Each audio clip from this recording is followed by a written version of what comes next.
Kisah Para Rasul pasal 27 ayat 33 sampai 44 menjadi dasar penguatan bagi kita hari ini. Shalom, Bapak Ibu Saudara yang dikasihi oleh Tuhan.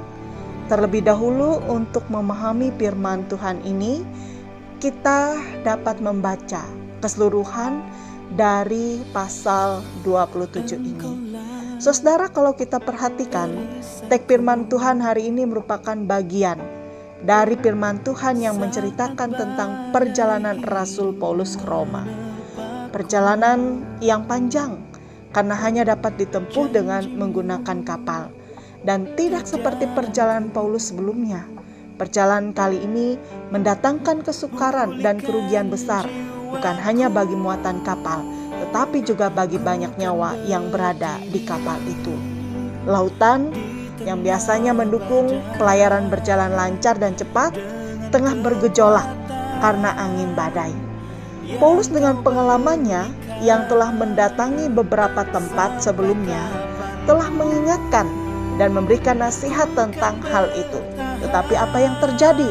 Peringatannya tidak dipercayai dan nasihatnya tidak dituruti. Akibatnya, kapal itu terombang-ambing dilanda angin badai, dan meskipun upaya telah dilakukan, seperti dikatakan dalam ayat 18 dan 19, tetapi tidak ada hasilnya. Sehingga terancamlah keselamatan dan putuslah harapan.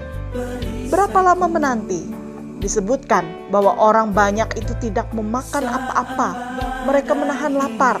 Sehingga dalam ayat yang ke-33 Paulus mengajak mereka untuk makan. Tindakan itu adalah wujud keputusasaan yang ditunjukkan oleh mereka. Tetapi Paulus kembali menasihatkan mereka dan bahkan menguatkan hati mereka supaya bertabah hati. Sebab bagaimanapun dahsyatnya perjalanan mereka, bahkan di tengah badai yang membuat kapal terkandas dan hancur dipukul oleh gelombang yang hebat, tetapi karunia Allah tetap dapat terjadi di tengah badai sekalipun. Paulus dan semua orang yang berada di kapal itu dikatakan selamat. Saudara, pembelajaran iman apa yang kita dapat dari firman Tuhan saat ini?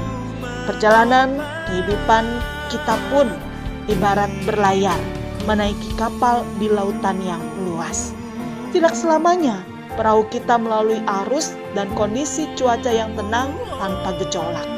Ada saatnya saudara, badai hidup menerpa kehidupan kita dan kita tidak mampu memprediksi atau bahkan mengubahnya sesuai mau kita.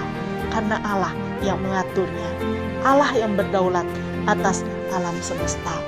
Tetapi saudara, dari firman Tuhan tadi kita dimampukan untuk melalui badai hidup apapun bentuknya, kalau kita mau membuka hati mendengar suara Tuhan. Karena itu, mendengarkan nasihat yang tepat dan mau belajar untuk menjadi taat adalah yang Tuhan mau untuk kita lakukan. Saudara, saat ini badai tengah melanda perahu kehidupan banyak manusia di dunia, pun kita berupa virus corona.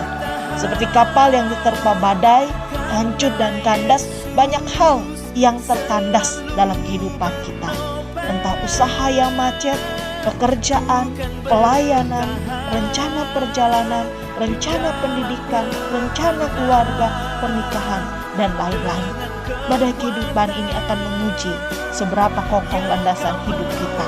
Dan melalui ini kita belajar bahwa tidak ada badai yang terlalu besar untuk dapat menghalangi Allah menggenapi kehendak-Nya untuk kehidupan dan keselamatan kita.